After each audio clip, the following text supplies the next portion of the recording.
প্রধানমন্ত্রী শেখ হাসিনার পদত্যাগের পর দেশের ক্ষমতা বুঝে নিয়েছেন সেনাপ্রধান জেনারেল ওয়াকারউজ্জামান।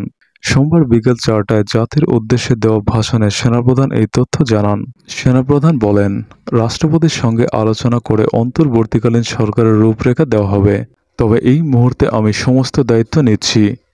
একই সঙ্গে শিক্ষার্থী সহ দেশবাসীর সহযোগিতা চাই। সেনাপ্রধানের ভাষণের পর অন্তর্বর্তীকালীন সরকারের দায়িত্ব কে নেবেন এমন প্রশ্ন এখন ঘুরপাক খাচ্ছে। তবে অন্তর্বর্তীকালীন সরকারের প্রমাণসহ যাদের নাম আলোচনায় আসছে তারা হলেন, অন্তর্বর্তীকালীন সরকারের প্রধানমন্ত্রী হতে পারেন বাংলাদেশ ব্যাংকের সাবেক গভর্নর ডক্টর সালেউদ্দিন আহমেদ। এই সরকারের আরও যাদের নাম শোনা যাচ্ছে তারা হলেন বিজিবির সাবেক মহাপরিচালক লেফটেন্যান্ট জেনারেল জাহাঙ্গীর আলম চৌধুরী, জাতীয় নদী রক্ষা কমিশনের চেয়ারম্যান মঞ্জুর আহমেদ চৌধুরী, বুয়েটের সাবেক অধ্যাপক ইকরামুল হক, সাবেক পরিবেশ সচিব doctor Mahfuzul Haque, Bangladesh legal aid and service ট্রাস্টের সাবেক পরিচালক ব্যারিস্টার সারা হোসেন।